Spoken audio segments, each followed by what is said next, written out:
नमस्कारः। सुमेधा संस्कृत पाठशालायां भवतां हार्दम् अभिनन्दनं स्वागतम्। अद्य वयं रचनानुवाद कौमुद्याः 29तमं पाठं पठामः। अस्मिन् पाठे किं किम् अस्ति? द्विशब्दः, नित्य द्विवचनान्तशब्दः, लङ्लकारः, आत्मनेपदी लङ्लकारः, जष्ट्वसन्धिः। सर्वप्रथमं पुस्तकस्य वामभागे वयं पश्यामः शब्दकोशः अस्ति। अस्मिन् शब्दकोशे आदौ सर्वनामशब्दाः सन्ति, यथा द्वि, उभ, उभय। एते त्रयः शब्दाः सन्ति। द्वि अर्थात दो, उभ अर्थात दोनों, उभय अर्थात दोनों। उभ शब्दस्यापि अर्थः दोनों, उभय शब्दस्यापि अर्थः दोनों। एवं अत्र त्रयः शब्दाः सर्वनाम शब्दाः अत्र वर्तन्ते। एतेषां शब्दानां रूपाणि कथं चलन्ति इति वयम् अग्रे पश्यामः। अनन्तरम् अकारान्त पुल्लिङ्ग शब्दद्वयम् अत्र अस्ति, द्विजः, द्विरेफः। द्विजः इत्युक्ते ब्राह्मण क्षत्रिय वैश्य इति। द्विवारं जायते इति द्विजः, अर्थात यस्य जन्म द्विवारं भवति। एकवारं तो मातुः गर्भतः जन्म भवति, अनन्तरं द्वितीयवारं यज्ञोपवीत संस्कारं भवति, तदा द्वितीयं जन्म भवति। अतः ब्राह्मण क्षत्रिय वैश्य एतेषां कृते द्विज शब्दस्य प्रयोगः भवति। पुनः पक्षी, पक्षिणः अपि द्विवारं जन्म भवति। एकवारं गर्भतः, द्वितीयवारं अंडतः पुनः द्वितीयवारम् अपि जन्म भवति। तदेव दन्तोऽपि भवति खलु, दन्तः द्विजः उच्यते। एवं द्विज शब्दस्य अत्र ब्राह्मण क्षत्रिय वैश्य पक्षी दांत एवं अर्थाः सन्ति। द्विरेफः, द्विरेफः इति पदस्य अर्थः अस्ति भौरा, है ना। एवं भवति भौरा, है ना। तर्हि एतद् रेफ इत्युच्यते, द्विरेफः इति भौरा। एवं द्विशब्दताः प्रारंभिकशब्दाः सन्ति। शब्दद्वयम् इदानीं द्विजः, द्विरेफः। अनन्तरं नपुंसकलिङ्ग शब्दः अस्ति बलम्। अत्र ध्यातव्यं द्विजः, द्विरेफः, द्वयोः शब्दयोः रूपं कथं चलति? रामवत्, अकारान्त पुल्लिङ्गः। बलम् इति नपुंसकलिङ्ग अस्ति, अतः फलवत् एतस्य रूपं चलति। बलम् इत्युक्ते बलम्। अत्र ध्यातव्यम्, इदानीं केचन शब्दाः ये नित्य द्विवचनान्त, अत्र लिखितमस्ति नित्य द्विवचनान्त शब्दाः सन्ति। दम्पतीतः प्रारभ्य अत्र अश्विनौ पर्यन्तं ये शब्दाः सन्ति। कति शब्दाः सन्ति? त्रयः शब्दाः सन्ति। दंपती इत्युक्ते पति पत्नी, यथा आङ्ग्लभाषायां वदामः खलु कपल, कपल, है ना। तर्हि कपल इत्युक्ते पति पत्नी। तद्वदेव अस्माकं संस्कृतभाषायामपि एकः शब्दः अस्ति दंपती इति, द्विवचनान्तं। पितरौ, पेरेंट्स, है ना, माता च पिता च इति पितरौ, अर्थात माता और पिता दोनों के लिए जब हमें एक साथ शब्द प्रयोग करना है, पेरेंट्स इत्यादि, तर्हि संस्कृत भाषायां शब्दः अस्ति नित्य द्विवचनान्तं शब्दं, है ना, शब्दः अस्ति पितरौ इति। अश्विनौ, दोनों अश्विनी कुमार, है ना, अश्विनी देवता होते हैं, दोनों अश्विनी कुमारों के लिए एक साथ प्रयुक्त होता है अश्विनौ। इनका प्रयोग हमेशा दोनों का एक साथ ही होता है, कभी भी अलग अलग नहीं होता। तो एवं नित्य द्विवचनांत द्विवचनान्ताः त्रयः शब्दाः अत्र सन्ति, दंपती, पितरौ, अश्विनौ इति। पुनः द्विवारं, दो बार, यथा गत कक्षायां वयं पठितवन्तः, एक बार एकवारं, दो बार द्विवारं, तीन बार त्रिवारं एवं अत्र भवति। अद्य द्विशब्दस्य वयम् अभ्यासं कुर्मः, अतः दो बार द्विवारं। युगलम जोड़ा, युगम जोड़ा, द्वंद्वम जोड़ा, है ना, ये शब्द नपुंसकलिंग है ना, युगलम, युगम, द्वंद्वम इति। ये कब प्रयोग होते हैं? जब हम एक साथ दो की बात करते हैं, जैसे दो पुस्तकें, तो पुस्तक युगलम, पुस्तक युगम, पुस्तक द्वंद्वम, पुस्तक द्वयम इति, है ना। जब हम दो की बात, छात्र, दो छात्र, छात्र युगलम, मतलब दो छात्रों का जोड़ा, छात्र युगलम, पुत्र युगलम, पुत्र युगम, है ना। इस तरह से कुछ भी, कहीं पर भी किसी भी अपन को प्रयोग करना है, तो इसके लिए हम जब दो को बताना है, तो हम युगलम, युगम, द्वंद्वम शब्द का प्रयोग कर सकते हैं। एतस्य कृते नियमः अपि अस्ति, अग्रे वयं पश्यामः कथम एतस्य प्रयोगः भवति इति। अस्तु, तर्हि युगलम, युगम, द्वंद्वम, एकः शब्दः इतोपि अस्ति, द्वयम् इति, है ना। तर्हि एतस्य प्रयोगः वयम् अग्रे प्रयोगं वयम् अग्रे कुर्मः। अस्तु, इदानीं पश्यामः दीक्ष, धातु, धातूनां प्रयोगः। क इति शब्दरूपाणि, ख इति धातुरूपाणि। तर्हि अधुना ख इति पश्यामः। ख मध्ये अत्र केचन धातवः सन्ति, यथा दीक्ष, दीक्षादेना कथं रूपं चलति, आत्मनेपदे एव अस्ति, दीक्षते, दीक्षेते, दीक्षन्ते इति। दीक्षा देते हैं, आचार्य शिष्यं दीक्षते, आचार्य शिष्य को दीक्षा देते हैं। गुरुः शिष्यं दीक्षते, गुरु शिष्य को दीक्षा देते हैं, ऐसे। तो दीक्षा देना आत्मनेपद में है, दीक्षते, दीक्षेते, दीक्षन्ते इति। भास, चमकना, है ना, चमकना, भासते, भासते, भासेते, भासन्ते। यथा सूर्यः गगने भासते, चंद्रः गगने भासते, अरे तस्य मुखं भासते इति। भासते माने चमकना, देदीप्यमान होना। आ प्लस लंब, आलंबते इति, सहारा देना या सहारा लेना। आलंबते, सहारा देता है या सहारा लेता है। पिता पुत्रम आलंबते, पुत्रः पितरम आलंबते। माता पुत्रीम आलंबते, पुत्री मातरम आलंबते, है ना। सहारा लेना, देना, इसको बोलते हैं आ उपसर्ग पूर्वक लंब धातु से आलंबते इति। क्षम धातु, क्षमा करना, क्षमते, क्षमेते, क्षमन्ते, है ना, क्षमा करता है। सज्जन दुर्जन को क्षमा करता है, सज्जनः दुर्जनम क्षमते इति, क्षमा करना।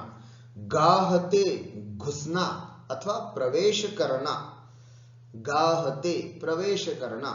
यथा महिषी जलम गाहते अथवा जले गाहते, इस तरह से, अर्थात भैंस पानी में प्रवेश कर गई, भैंस पानी में घुस गई, इस तरह से हम इस शब्द का प्रयोग भी करते हैं।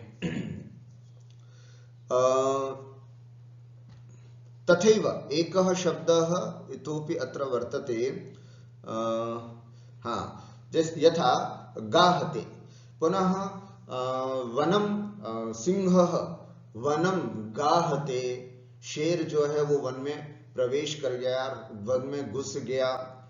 एवं पशु गृहम गाहते, पशु घर में घुस गया इत्यादि। गाहते माने घुस जाना। स्रंस, स्रंस माने गिरना। कैसे रूप चलते हैं? स्रंसते, स्रंसेते, स्रंसन्ते, है ना? स्रंसते, स्रंसेते, स्रंसन्ते। मम वस्तु स्रंसते, मेरी वस्तु गिर गई, है ना? गिरती है इति। तो स्रंसते, असंसत, है ना? ओ पश्यतु पुस्तकम असंस्रत, गिर गई, गिर जाना। ध्वंसते, ध्वंस धातु, नष्ट हो जाना कोई चीज, है ना? ध्वंसते, ध्वंसेते, ध्वंसन्ते इत्यादि। पुनः व्यथ, दुखित होना, परेशान होना। व्यथते, व्यथेते, व्यथन्ते, बालकः व्यथते। अथवा रोगी व्यथते, है ना? एवं व्यथते, व्यथेते, व्यथन्ते। सह तस्मात् व्यथते, अथवा किसी से कोई व्यक्ति बहुत परेशान है, पीड़ित है, तो व्यथते, व्यथते माने पीड़ित होना, दुखित होना इत्यादि। अग्रे ग इति पश्यामः, है ना? ख मध्ये अष्ट धातवः अत्र सन्ति। दीक्षते, भासते, आलम्बते, क्षम, क्षमते, गाहते, स्रंसते, ध्वंसते, व्यथते इति। अधुना ग, ग मध्ये किमस्ति? अत्र द्विधा, दो प्रकार से, है ना? द्विधा, दो प्रकार से। कक्षायां छात्राः द्विधा पठन्ति। कथं? केचन छात्राः उच्चैः पठन्ति, केचन छात्राः नीचैः पठन्ति, है ना? अथवा केचन छात्राः शीघ्रं पठन्ति, केचन छात्राः मन्दं मन्दं पठन्ति इति। तर्हि द्विधा पठन्ति, दो प्रकार से पढ़ते हैं, द्विधा, दो प्रकार से इति। पुनः घ मध्ये अत्र शब्दः द्वयं, द्विविधः, द्विगुणः एवं त्रयः शब्दाः अत्र सन्ति। पश्यामः। यथा विद्यालये छात्रद्वयं पठति। अत्र वैशिष्ट्यं किमस्ति भवन्तः पश्यन्तु। दो छात्र के लिए अभी तक, है ना, हमने क्या शब्द प्रयोग किया? छात्रौ, एक छात्र, छात्रः, दो छात्र, छात्रद्वयम्, बहुत, तीन या तीन से ज्यादा छात्र हो तो छात्रौ, और उससे ज्यादा छात्र हो तो छात्राः, छात्रः, छात्रौ, छात्राः, बालकः, बालकौ, बालकाः। अद्य वैशिष्ट्यं किम्? अद्य वैशिष्ट्यम् अस्ति, अगर हम छात्र के बाद द्वयम शब्द लगा देते हैं तो द्विवचन शब्द का प्रयोग करने की आवश्यकता नहीं है, एक वचन में ही वो रहेगा। छात्रद्वयम पठति। पहले क्या करते थे? छात्रौ पठतः, दो छात्र पढ़ते हैं। आज हम क्या करेंगे?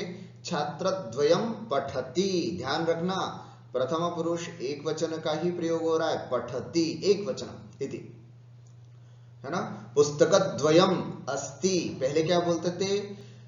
द्वे पुस्तके स्तः, दो पुस्तकें, मम पार्श्वे द्वे पुस्तके स्तः। आज मैं क्या बोल रहा हूं? पुस्तकद्वयम अस्ति। असौ मम पार्श्वे ग्रंथद्वयम, लताद्वयम अस्ति। पहले क्या बोलते थे? लता, लते, लता, लते, लते स्तः।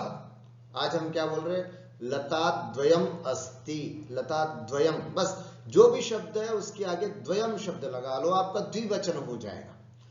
प्रायः संभाषणे वयम, है ना, एतादृशानां शब्दानां प्रयोगं कुर्मः, येन सारल्यं भवति खलु। द्विवचनं किम् अस्ति इत्यादिकं चिन्तनं न कर्तव्यम्।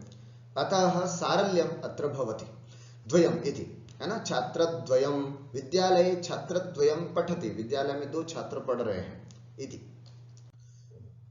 पुनः अत्र द्विविधः द्विगुणः इत्यपि पश्यामः। आदौ द्विगुणः इति पश्यामः। कथं? द्विगुणः घ के अंतर्गत है, अतः द्विगुणः अपि भवति, द्विगुणा अपि भवति, द्विगुणम् अपि भवति इति, है ना? द्विगुणः कथं? छात्रैः द्विगुणः पुरुषार्थः कर्तव्यः, छात्रों को दुगुना पुरुषार्थ करना चाहिए अथवा छात्रों के द्वारा। अत्र कर्तव्यः तव्यत् प्रत्ययः अस्ति, अतः कर्तृपदं तृतीया विभक्तौ अस्ति। कर्तव्य यहाँ तव्यत् प्रत्यांत शब्द है, इसलिए हमने कर्ता को तृतीया विभक्ति में प्रयोग किया है। क्यों होता है, क्या होता है, ये हम कर्मवाच्य में अथवा तव्यत् प्रत्यय को पढ़ते समय विस्तार से समझेंगे। छात्रैः द्विगुणः पुरुषार्थः कर्तव्य, छात्रों को दुगुना पुरुषार्थ करना चाहिए। अत्र द्विगुणः पुल्लिंगे अस्ति, यतोहि पुरुषार्थः इति पुल्लिंगे अस्ति। पुनः सामान्य भक्तापेक्षया मीरायां द्विगुणा भक्तिः अस्ति, सामान्य भक्तों की अपेक्षा से मीरा में दुगुनी भक्ति है, दुगुनी भक्ति। तो द्विगुणा भक्ति, भक्ति शब्द स्त्रीलिंगे अस्ति, अतः द्विगुणा इति शब्दस्य प्रयोगः अभवत्। पुरुषार्थः पुल्लिंगे अस्ति, अतः द्विगुणाः, दुगुना पुरुषार्थ, दुगुनी भक्ति है ना, दुगुनी, हिंदी भाषायामपि वदामः दुगुनी भक्ति, तद्वदेव संस्कृत भाषायामपि अस्ति द्विगुणा भक्ति इति। पुनः नपुंसकलिंगे अपि वयं द्रष्टुं शक्नुमः। सुरेशः अधुना द्विगुणं कार्यं करोति, कार्यं नपुंसकलिंगे अस्ति है ना, अतः द्विगुणं कार्यम् इति। सुरेशः अधुना द्विगुणं कार्यं करोति, यद्यपि अत्र कार्यं शब्द द्वितीया एकवचनान्तम् अस्ति, अतः द्विगुणमपि तद्वदेव चलति, द्विगुणं कार्यम् इति। सुरेशः अधुना द्विगुणं कार्यं करोति, किं करोति, कार्यं करोति है ना, द्विगुणं कार्यं करोति, दुगुना काम को करता है इति है ना। एवं द्विगुणः द्विगुणा द्विगुणम् इति वयम् अत्र दृष्टवन्तः। तद्वदेव द्विविधः इत्यपि वयं पश्यामः, द्विविधः द्विविधा द्विविधम् इति।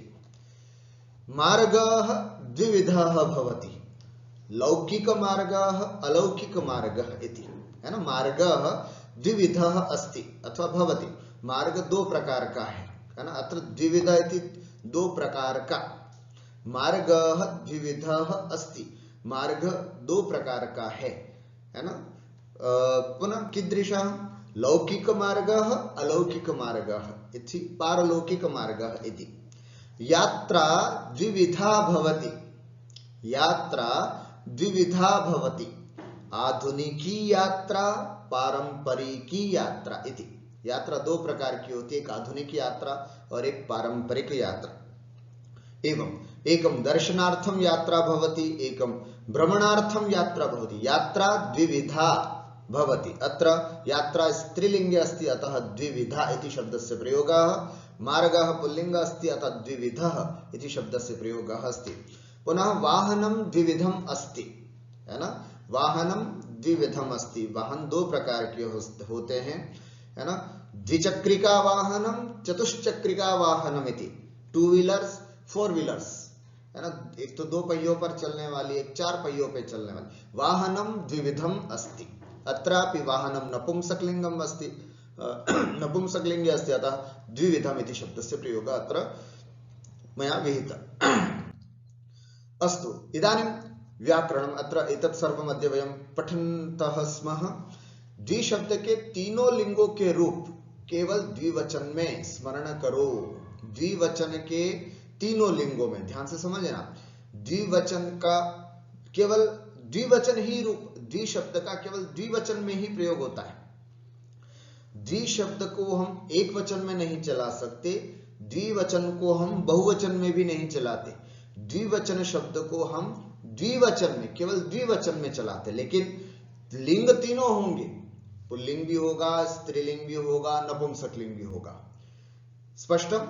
द्विवचन के वचन केवल द्विवचन होगा, द्विशब्द का वचन केवल द्विवचन होगा, लेकिन लिंग तीनों होंगे, पुल्लिंग में भी, स्त्रीलिंग में भी और नपुंसकलिंग में। कथम अत्र द्रष्टुं शक्नुवन्ति, पुल्लिंगी कथम चलन्ति शब्दाः, द्वौ द्विवचने, द्वौ द्वौ द्वाभ्यां द्वाभ्यां द्वाभ्यां द्वयोः द्वयोः इति।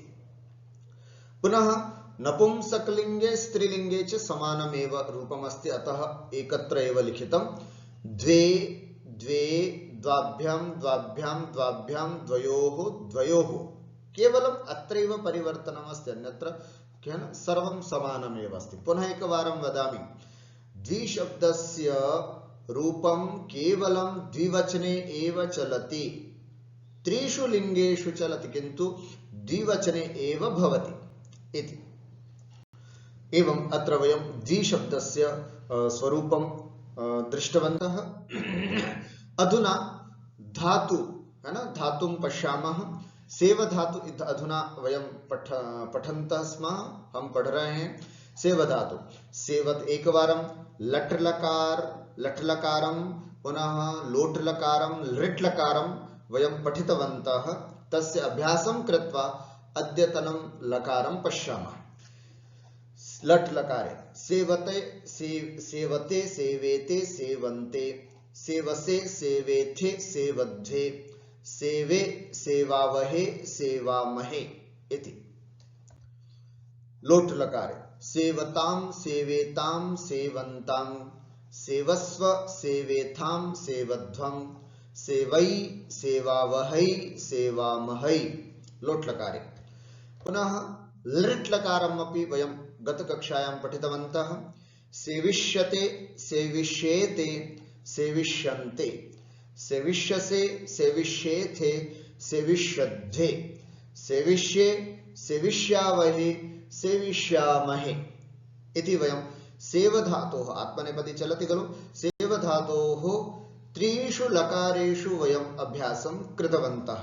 अद्य वयं सेवधातोः लङ् लकारे अभ्यासं कुर्मः। लङ् लकार आत्मनेपदी लङ् लकार इति। असेवत, त पूर्णम् अस्ति, अतः तकारस्य सम्पूर्णः उच्चारणं त। असेवत असेवत इति। असेवत असेवेताम् असेवन्त, असेवथाः असेवेथाम् असेवध्वम्, असेवे असेवावहि असेवामहि। पुनः एकवारं वदामि, असेवत असेवेताम् असेवन्त, असेवथाः असेवेथाम् असेवध्वम्, असेवे असेवावहि असेवामहि इति। स्पष्टम्? अत्र धातु से पहले अ लगाना है सभी जगह। लङ् लकारे एतत् वैशिष्ट्यम्, धातु से पहले अ लगाना है और बाद में त एताम अंत। अ इति अ है ना, असेव असेवत असेवेताम असेवन्त, असेवेथाः असेवथाः असेवेथाम् असेवध्वम्, असेवे असेवावहि असेवामहि। एवं लभ धातु को यहां पर लगा करके देखते हैं। अ आगे लगाएंगे, अलभत, भ में अ मिला दीजिए, भ पूरा हो जाएगा और त। अलभत अलभेताम अलभंत, अलभथाः अलभेथाम अलभध्वम्, अलभे अलभावहि अलभामहि। एवं अत्र अभवत्। पुनः अद्य जिन धातुओं को आज हमने पढ़ा था, अदीक्षत अभासत आलंबत अक्षमत। विशिष्ट बात ध्यान रखनी है, अकारांत शब्द जो अजादि शब्द जो हो, स्वरादि जो शब्द होते हैं, उसमें लङ् लकार को चलाने में आ शब्द का प्रयोग करना है। जैसे आलंब, आश आश आका आ शब्द जो है वो आगे था, तो इसलिए आगे आने वाला आड़ जादी नाम से आट आगम होता है, तो आ ही आएगा, तो आलंबत ऐसा चलेगा। अस्तु, अग्रे वयं नियमान् पश्यामः। नियमः, सर्वप्रथमः नियमः, द्वि और उभ शब्द सदा द्विवचन में ही आते हैं। द्वि और उभ शब्द सदा द्विवचन में ही आते हैं। ध्यान से सुनना, द्वि शब्द को द्विवचन हम पहले देख चुके थे, यहां फिर से मैं आपको दिखा सकता हूं, द्वि शब्द केवल द्विवचन में ही होते हैं। उसी प्रकार उभ शब्द द्वि का ही, द्वि का मतलब होता है दो, उभ का अर्थ होता है दोनों, है ना। द्वि शब्द का अर्थ होता है दो, उभ शब्द का अर्थ होता है दोनों, लेकिन ये दोनों शब्द केवल द्विवचन में ही इसके रूप चलते हैं। उभ के कैसे चलते हैं यहां हम देख सकते हैं, है ना। लिंग तीनों होंगे, पुल्लिंग, नपुंसकलिंग, स्त्रीलिंग, लेकिन वचन केवल द्विवचन होगा। उच्चारण करके बताता हूं, उभौ, उभौ, उभाभ्याम, उभाभ्याम, उभाभ्याम, उभयोः, उभयोः इति पुल्लिंगे। नपुंसकलिंगे स्त्रीलिंगे समानमेव, उभे, उभे, उभाभ्याम, उभाभ्याम, उभाभ्याम, उभयोः, उभयोः। स्पष्टम। उभौ, उभौ, उभाभ्याम, उभाभ्याम, उभाभ्याम, उभयोः, उभयोः। नपुंसकलिंग शब्द उभे, उभे, है ना, स्त्रीलिंग और नपुंसकलिंग दोनों में, उभाभ्याम, उभाभ्याम, उभाभ्याम, उभयोः, उभयोः। इस तरह से द्वि और उभ शब्द केवल द्विवचन में ही इसके रूप चलते हैं और तीनों लिंगों में इसके रूप चलते हैं। लेकिन बात है उभय शब्द के रूप कैसे चलते हैं, उसको हम यहां पर आपके सामने दिखाते हैं। उभय शब्द का वैशिष्ट्य है, सर्वनाम शब्द है, लेकिन इसका द्विवचन नहीं होगा और संबोधन और होगा, ये इसका वैशिष्ट्य है। आइए तीनों लिंगों में इसके रूप आपको दिखाते हैं। उभयः, उभये, उभयम, ये उभये कैसे बना, सर्वः, सर्वौ, सर्वे। उसी तरह उभयः, उभये, उभयम, उभयान, उभयेन, उभयैः, उभयस्मै, उभयेभ्यः, उभयस्मात्, उभयेभ्यः, उभयस्य, उभयेषाम्, उभयस्मिन्, उभयेषु, हे उभय, हे उभये इति।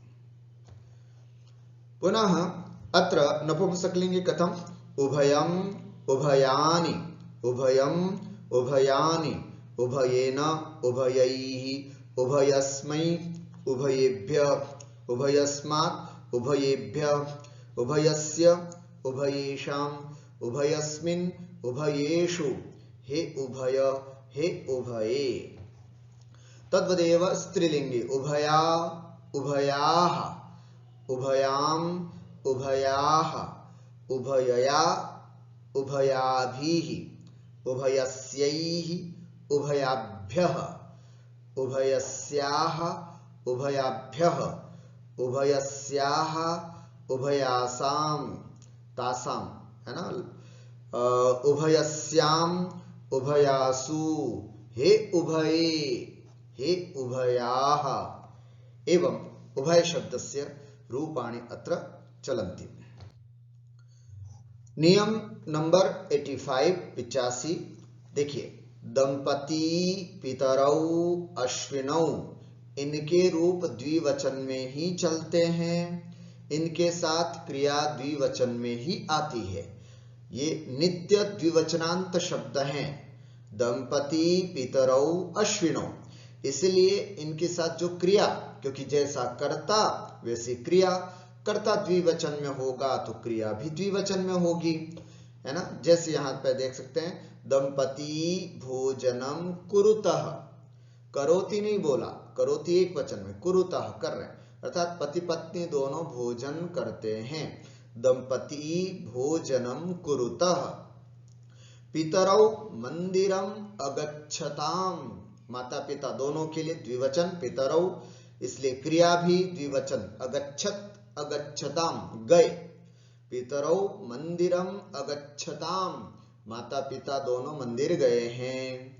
तद्वदेव अश्विनौ भक्तम रक्षिष्यतः, अश्विनी कुमार देवता जो हैं वो भक्त की रक्षा करेंगे, तो द्विवचन में अश्विनौ भक्तम रक्षिष्यतः। एवं दंपति, पितरौ, अश्विनौ, इनके रूप द्विवचन में ही चलते हैं, इनके साथ क्रिया द्विवचन में आती है, जैसा कि हमने देखा। दंपति पितरौ अश्विनौ वा गच्छतः, वा का मतलब अथवा, आप इसमें से कुछ भी प्रयोग कर सकते हैं। दंपति गच्छतः, पितरौ गच्छतः, अश्विनौ गच्छतः, अथवा दंपति हसतः, है ना, पितरौ हसतः, अश्विनौ हसतः। तद्वदेव दंपति मोदेते, पितरौ मोदेते, अश्विनौ मोदेते। द्विवचन का प्रयोग करना ये सीखना है। उसके बाद आता है द्वय, युगल, युग और द्वंद्व। ये चारों दो अर्थ के बोधक हैं। ये शब्द के अंत में जुड़ते हैं और नपुंसकलिंग एक वचन रहते हैं। इनके साथ क्रिया एक वचन में रहती है। जैसे छात्रद्वयम तत्र पुस्तकद्वयम अस्ति, वहां दो पुस्तक है। तत्र पुस्तकद्वयम अस्ति, वहां दो पुस्तकें हैं। पहले अपन कैसे वाक्य बनाते थे? तत्र द्वे पुस्तके स्तः, ऐसा भी बना सकते हैं। तत्र पुस्तकद्वयम अस्ति, ऐसा भी वाक्य बना सकते हैं। अत्र फलद्वयम पतति, यहां दो फल गिरते हैं, है ना, पेड़ से दो फल गिर गए तो छात्र ने कहा अत्र फलद्वयम पतति। पततः शब्द का प्रयोग नहीं किया। कब करते पततः? अत्र फले पततः, द्विवचन। किंतु द्वयम शब्द का प्रयोग करेंगे तो हम यहां एक वचन का ही प्रयोग आएगा। अत्र फलद्वयम पतति। मीरा गीतद्वयम गीतवती, मीरा ने दो गाने गाए, दो भजन गाए, दो गीत गाए, इस तरह से। तद्वदेव रामस्य पुत्र युगलम, है ना, युगलम आसीत, राम के दो पुत्र थे। पुत्र, अब हम देख रहे हैं युगल शब्द का प्रयोग। द्वय शब्द का प्रयोग देख लिया, युगल शब्द का प्रयोग देख रहे हैं। रामस्य पुत्र युगलम आसीत, राम के लव और कुश दो पुत्र थे। आसीत शब्द का प्रयोग हो। अद्य श्लोक युगलम स्मरिष्यामि, आज दो श्लोक याद करूंगा। इति यह माता मोदक युगलम दत्तवती, कल माता ने दो लड्डू दिए। मोदक युगलम, दो लड्डू दिए, तो दत्तवती दिए। उसी प्रकार युग्म, युग शब्द का भी प्रयोग कर सकते हैं हम। आदिनाथस्य पुत्री युगम आसीत, है ना, भगवान आदिनाथ की दो पुत्रियां थी, तो आदिनाथस्य पुत्री युगम ऐसा भी बोल सकते हैं, अथवा पुत्री युगलम, पुत्री द्वयम ऐसा भी बोल सकते हैं। परह्यः अहम मुनि युगम दृष्टवान, परसों मैंने दो मुनियों के दर्शन किए। परह्यः अहम मुनिद्वयम, मुनि युगम, मुनि युगलम दृष्टवान, दर्शन किए। बौद्ध दर्शनम प्रमाण युगम स्वीकरोति, बौद्ध दर्शन दो प्रमाणों को स्वीकार करता है, तो अत्र प्रमाण युगम। तो युग शब्द का भी प्रयोग हम कर सकते हैं। द्वंद्व शब्द का भी प्रयोग हमारे यहां पर होता है। तो इसी प्रकार द्वय, युगल, युग और द्वंद्व, ये चारों दो अर्थ के बोधक हैं और ये शब्द के अंत में जुड़ते हैं और नपुंसकलिंग एक वचन में रहते हैं। इनके साथ क्रिया एक वचन में ही रहती है। जैसे छात्रद्वयम पुस्तकानि पठति, दो छात्र बहुत सारी पुस्तकें पढ़ते हैं। छात्र युगलम पुस्तकानि पठति, छात्र युगम पुस्तकानि पठति, किसी भी प्रकार का हम प्रयोग कर सकते हैं। सापेक्ष सर्वनाम, यत और तत् शब्द सापेक्ष सर्वनाम है। जो वह, सापेक्ष का मतलब जो शब्द आया तो वह शब्द आएगा, है ना। जो पुस्तक पढ़ता है वह यहां आएगा, जो पढ़ेगा वो पास होगा। हिंदी में भी जो और वह शब्द का जोड़ा है, सापेक्ष है। जो बोल करके हम वाक्य समाप्त नहीं कर सकते।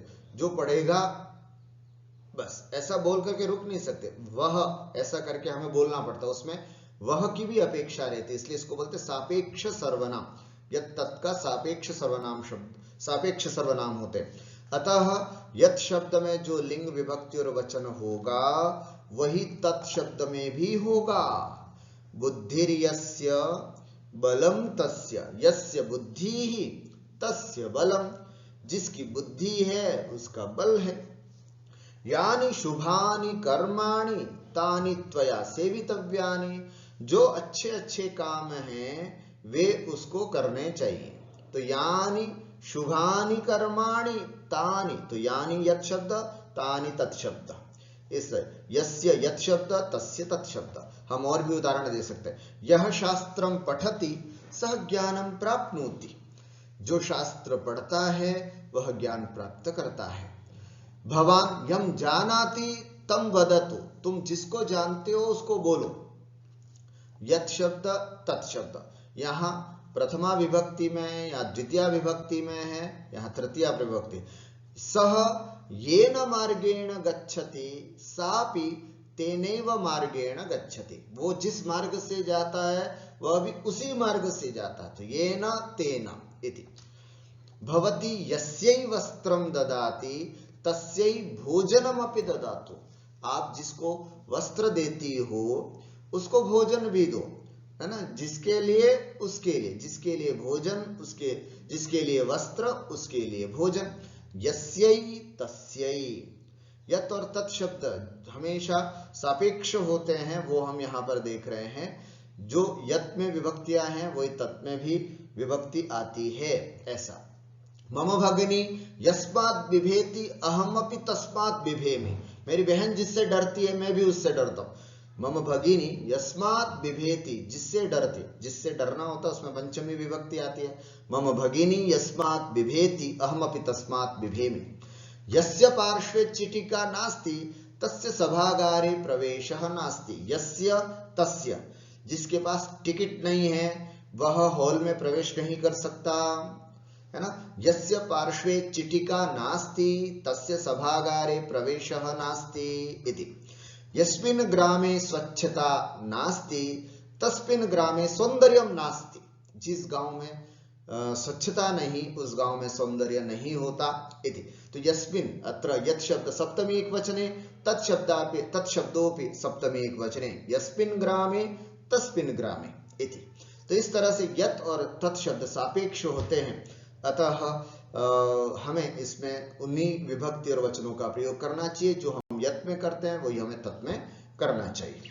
नियम नंबर 86। अग्रे 87, यत् शब्द की अर्थ में आता है, यत् की, है ना। ही सेड दैट, इंग्लिश में बोलते हैं ना कि महात्मा गांधी सेड दैट, करो या मरो। तो यहां दैट शब्द जो इंग्लिश पे हम प्रयोग करते हैं, की, छोटी वाली की, रस्व, उसी को संस्कृत में यदि हमें प्रयोग करना है तो एक यत् शब्द का प्रयोग होता है। यत् बहुत सुंदर शब्द है, यत्। महात्मा गांधी, जैसे उदाहरण के रूप में हम देख सकते हैं, महात्मा गांधी अवदत् यत्, करो या मरो।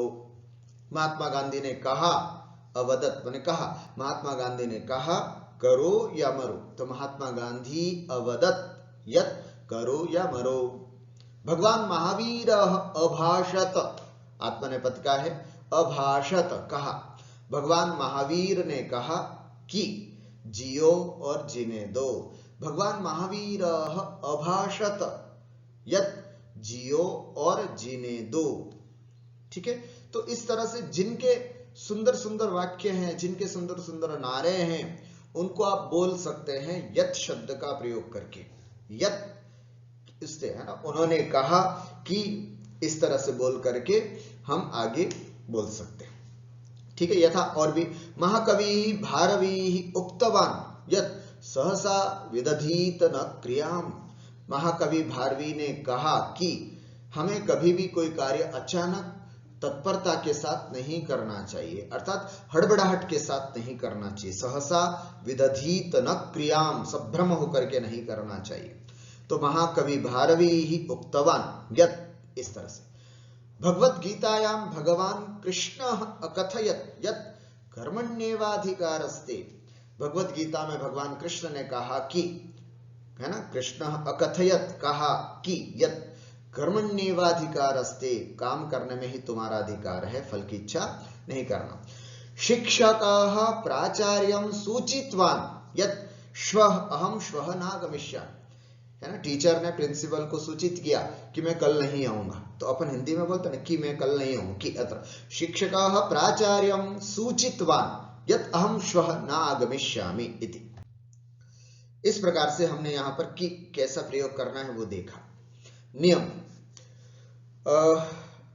झलों संधि है जश्त्व संधि, इसका एक सूत्र हमने जलाम जशोंते कल पढ़ा। आज एक दूसरा सूत्र है जलों को झष होता है, कल भी जलों को झष हुआ था। जलों को अर्थात झल माने झभय घढ़धश चतुर्थ वर्ण, जब गढ़दश तृतीय वर्ण, ख फ छ ठ थ द्वितीय वर्ण, च ट त क प प्रथम वर्ण और श श स ह ऊष्म वर्ण। तो जलों को जश, जश प्रत्यार में कौन से शब्द आते हैं? जब गढ़ दश, जब गढ़ द, ये सभी वर्गों के, है ना, सभी वर्गों के तीसरे अक्षर हैं। तो जब हम झल कहें तो वर्ग का चौथा, तीसरा, दूसरा और पहला और ऊष्म वर्ण जानना, और जब हम जश कहें तो वर्ग का तीसरा अक्षर जानना चाहिए। तो जलों को झष होता है कब? बाद में झष हो तो। यहां झष प्रत्यार जभय गढ़ धश, जब गढ़ दश, तो जभय गढ़ ध चतुर्थ वर्ण, जब गढ़ द तृतीय वर्ण। तो झष प्रत्यार में वर्ग के चतुर्थ और तीसरे वर्ण आते हैं। यह नियम पद के बीच में लगता है। जलाम जशोंते वाला पदांते था, पद पूरा हो जाता है, उसके बाद अगर जश्व होता है तो जलाम जशोंते, लेकिन पद अभी बना नहीं है, पद पूरा हुआ नहीं है ना। तो ऐसी अपदांतों के लिए जश्व करना है तो सूत्र है जलाम जश झषि, जलाम जश झषि। यहां हम देख सकते हैं जलों को वर्ग का तीसरा अक्षर जश होता है, लेकिन कब? अपदांत, अपदांत चतुर्थ अथवा तृतीय वर्ण सम्मुख हो तो जलों को जश होता है। पिछली कक्षा में हमने देखा था जलों को जश होता है कब? या तो वो पद के अंत में हो, या आगे स्वर हो, या फिर वर्ग का तीसरा अक्षर हो। तो आज हम क्या देख रहे हैं? पदांत नहीं है, अपदांत। अभी हमारा पद बना नहीं है पूरी तरह से, है ना, प्रोसेस में है। ऐसे में यदि हमें चतुर्थ या तृतीय वर्ण सम्मुख मिल जाता है, मुख्य रूप से चतुर्थ ही मिलता है, तो फिर हम उस झल को यहां पर तृतीय वर्ण करते हैं। उदाहरण के रूप में सिद्धि, तो यहां पर ध आगे चतुर्थ वर्ग होने के कारण ये ध जो है वो अपने वर्ग का तृतीय अक्षर हो जाता है, ध द बन जाता है। सिद्धि, ध द बना सिद्धि। दघ ध आगे चतुर्थ वर्ण होने के कारण ये घ चतुर्थ वर्ण है वो तृतीय वर्ण बन जाएगा, दग्ध। क्षुभ ध, अभी ये क्षुभ शब्द बना नहीं, पद नहीं बना, अपदांत शब्द है, पद बना है ये, इसको बोलते हैं पद। ठीक है, सुप तिगंतम पदम, सुबंत और तिगंत बन जाते तब वो पद बनते हैं। अब ये बना नहीं है, अपदांत कहलाता है। तो ऐसे में झष्व करना हो तो जलाम जश झषि जो संधि नियम है वो प्रवृत्त होता है। क्षुभ धह, क्षुब्ध, है ना, क्षुभ भ को आगे चतुर्थ वर्ण है उसको तृतीय वर्ण हो जाता है ब। क्यों? क्योंकि आगे अपदांत चतुर्थ वर्ण है ध, इसलिए क्षुब्ध। रिद्धः रिद्धः, शुद्धः शुद्धः, क्रुद्धः क्रुद्धः। यहां ध्यान रखने की बात है द पूरा दिखता है, ध आधा दिखता है, लेकिन वास्तविक में द आधा है, ध पूरा है। ये ध ई की मात्रा धी पर ही है ना, ये ध्यान रखना।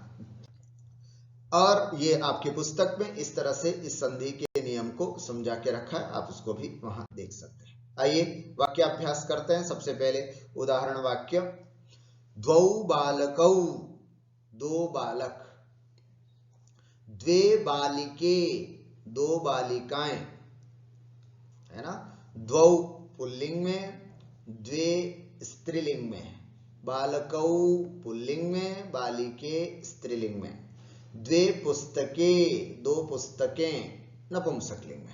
द्वौ बालकौ, द्वे बालिके, द्वे पुस्तकें, दो बालक, दो बालिकाएं, दो पुस्तकें। द्वाभ्यां बालकाभ्यां द्वाभ्यां बालिकाभ्यां च पुस्तकानि वितर, है ना। वितर शब्द का अर्थ होता है देना, और देने के अर्थ में चतुर्थी विभक्ति का प्रयोग होता है, इसलिए यहां पर चतुर्थी विभक्ति लगी है। द्वाभ्याम बालकाभ्याम, दो बालकों के लिए, द्वाभ्याम बालिकाभ्याम च, और दो बालिकाओं के लिए, पुस्तकानि वितर, पुस्तकें दो, दो बालकों के लिए और दो बालिकाओं के लिए पुस्तकें दे दो। दो वितर, वितर लोट लकार, वितरतु वितरताम वितरन्तु वितर, मध्यम पुरुष एक वचन, वितर दो। एतयोः द्वयोः छात्रयोः रामः पठुतरः, है ना। एतयोः द्वयोः छात्रयोः, इन दोनों छात्रों में हमने सीखा था, जब हम दो में कंपेयर करते हैं तो हम षष्ठी विभक्ति का प्रयोग करते हैं, सप्तमी विभक्ति का भी प्रयोग कर सकते हैं, सप्तमी और षष्ठी दोनों। तो एतयोः द्वयोः छात्रयोः, इन दोनों छात्रों में रामः पटुतरः, राम ज्यादा चतुर है, राम ज्यादा होशियार है। दंपति भ्रमतः, है ना, द्विवचनांत होता है ये शब्द, इसलिए भ्रमतः द्विवचन का ही प्रयोग हुआ। पितरौ आगच्छतः, माता पिता आते हैं। दंपति भ्रमतः, पति पत्नी घूमते हैं, माता पिता आते हैं। आगच्छति आगच्छतः। अश्विनौ बलम वितरताम, है ना, अश्विनौ, अश्विनी देवता जो हैं दोनों, वो बल दें, है ना, बल को प्रदान करे। वितरताम, वितरताम दोनों, वितरतु वितरताम, ये लोट लकार प्रथम पुरुष द्विवचन, वितरतु वितरताम इति। उभौ बालकौ उभयं पुस्तकं पठतः, उभौ बालकौ दोनों बालक, उभयं पुस्तकम दोनों पुस्तकों को, है ना, उभयं पुस्तकम दोनों पुस्तक, या फिर हम उभयानि पुस्तकानि भी बोल सकते हैं। उभयं पुस्तकम अथवा उभयानि पुस्तकानि, दोनों पुस्तकों को, दोनों पुस्तक को पढ़ते हैं या दोनों पुस्तकों को पढ़ते हैं। एक ना, उभयं पुस्तकम एक वचन, उभयानि पुस्तकानि दोनों पुस्तकों को पढ़ते हैं, दोनों तरह से हम प्रयोग कर सकते हैं। पशु युगलम, पशु युगम, पशु द्वंदम, पशु द्वयम, पशु द्वयी व अत्र चरती, इतने सारे शब्द हमारे पास है। दो पशु यहाँ चरते हैं, है ना, दो पशु यहाँ चरते हैं। इस वाक्य को हम किस तरह से बोल सकते हैं? पशु युगलम, पशु युगम, पशु द्वंदम, पशु द्वयम, पशु द्वयी व अत्र चरती। ठीक है। द्विजः शिष्यम अदीक्षत आलंबत च, शिष्यश्च अवर्धत अमोदत च। द्विजः, ब्राह्मण ने शिष्यम अदीक्षत, शिष्य को दीक्षा दी और आलंबन दिया। शिष्यश्च, और शिष्य ने, और शिष्य अवर्धत बढ़ा, अमोदत च, और प्रसन्न हुआ, है ना। ब्राह्मण, वैश्य, क्षत्रिय और वैश्य तीनों के लिए द्विज शब्द का प्रयोग होता है। यहां पर ब्राह्मण प्रयोग कर रहे हैं। ब्राह्मण ने शिष्य को दीक्षा दी और आलंबन दिया, और शिष्य ने, और शिष्य बढ़ा और प्रसन्न हुआ। नगरम अध्वंसत नराह अव्यथंत च, नगर को ध्वस्त कर दिया। नराह अव्यथंत, लोग परेशान हो गए, दुखित हो गए, इस तरह से। सिंह वनम गाहते, छात्रश्च जलम गाहते, सिंह वन में घुस गया, सिंह वन में प्रवेश करता है, कर गया नहीं, लट लकार है, गाहते, सिंह वन में प्रवेश करता है, और छात्र जल में प्रवेश करते हैं, घुस जाते हैं। छात्रश्च जलम गाहते, और छात्र जल में प्रवेश कर जाते हैं, घुस जाते हैं। ध्यान रखें, मैं शब्द देख करके आप सप्तमी विभक्ति का प्रयोग नहीं करें, द्वितीय विभक्ति का प्रयोग करें। क्यों? क्योंकि गाहते घुसना प्रवेशार्थक है, गत्यर्थक धातु है। गत्यर्थक धातु के साथ हम द्विवचन का ही द्वितीय विभक्ति का प्रयोग करते हैं। आइए अब हम संस्कृत बनाओ वाले वाक्य देखते हैं। 2 शिष्य 2 बार 2 पुस्तक पढ़ते हैं। द्वौ है ना, 2 शिष्य शिष्यद्वयं द्विवारं पुस्तकद्वयं पठति, है ना। 2 तरह से वाक्य बना सकते हैं। शिष्यद्वयं द्विवारं पुस्तकद्वयं पठति, ध्यान रखना पठति आएगा। अथवा द्वौ शिष्यौ द्विवारं द्वे पुस्तके पठतः, द्वे पुस्तके पठतः। ऐसे 2 कन्याएं 2 प्रकार से 2 पत्र लिखती हैं, है ना। कन्याद्वयम अथवा बालिकाद्वयम 2 प्रकार से द्विधा 2 पत्र, है ना, पत्रद्वयम लिखति। बालिकाद्वयम द्विधा पत्रद्वयम लिखति, लिखति एक वचन का प्रयोग, क्योंकि द्वयम शब्द का प्रयोग है। अब हम दूसरी तरह से द्वे बालिके द्विधा द्वे पत्रे लिखतः, दोनों बालक दुगुना खाना खाते हैं। उभौ बालकौ, है ना, उभौ बालकौ द्विगुणं भोजनं कुरुतः, है ना। अथवा बालकद्वयं, अथवा यहां पर उभ शब्द का प्रयोग करना है, उभय शब्द का प्रयोग करना है, इसलिए हम इसी को दोनों बालक उभौ बालकौ उभयं बालकं द्विगुणं भोजनं कुरुतः। ऐसे 2 छात्र वहां खेलते हैं। 2 छात्र, तो यहां पर युग्म द्वयम आदि शब्द का प्रयोग कर सकते हैं।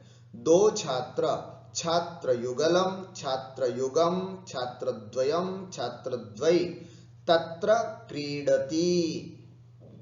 जब यहां निर्दिष्ट किया इन्होंने कि युगल युग द्वयम और द्वयी शब्द का प्रयोग करना है, तो इसका मतलब यहां पर हम ऐसा वाक्य पढ़ सकते हैं।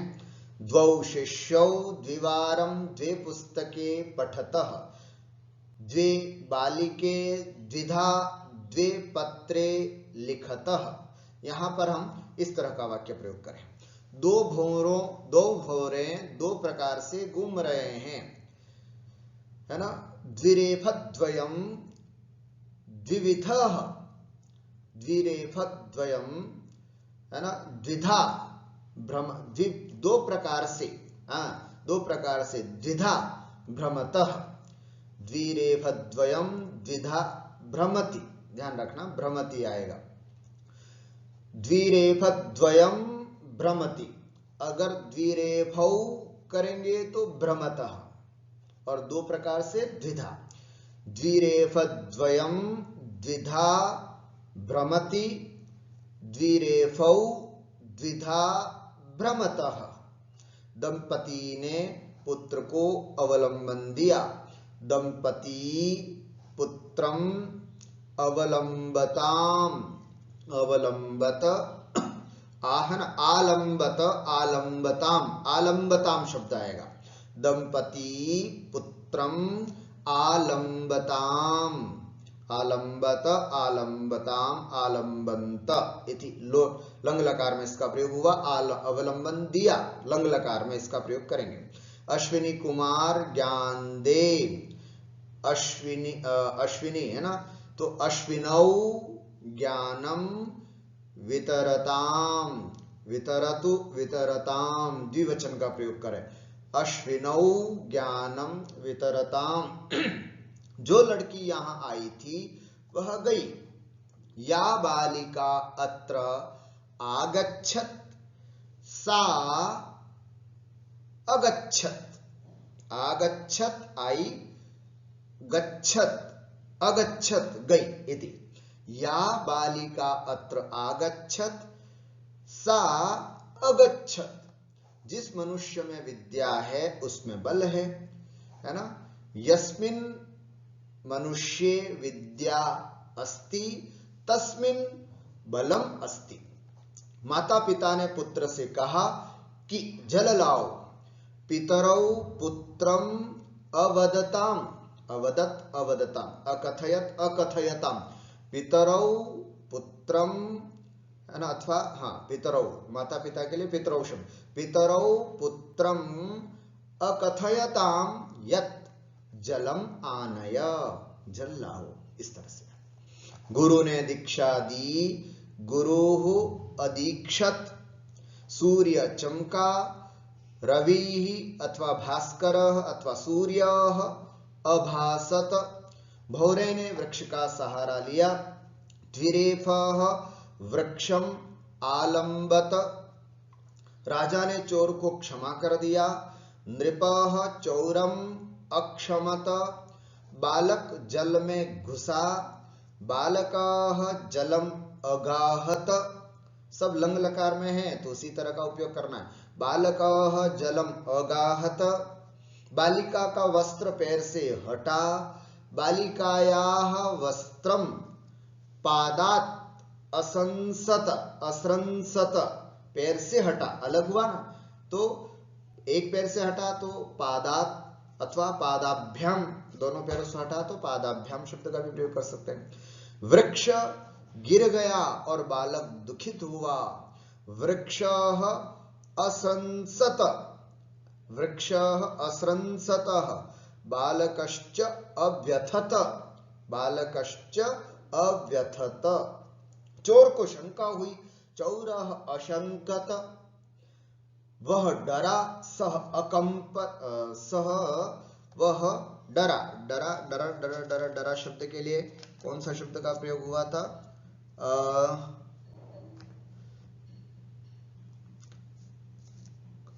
हाँ, बिभेति, है ना, डरने के लिए बिभेति धातु का प्रयोग करता है। अबिभ्यत, अबिभेत, डरने के लिए हम यहां पर एक मिनट इसको हम व्यवस्थित देख लेते हैं कि डरा, डरने के लिए अबिभेत इति। सह चोर को शंका हुई, चौरः अशंकत, चौरः अशंकत, और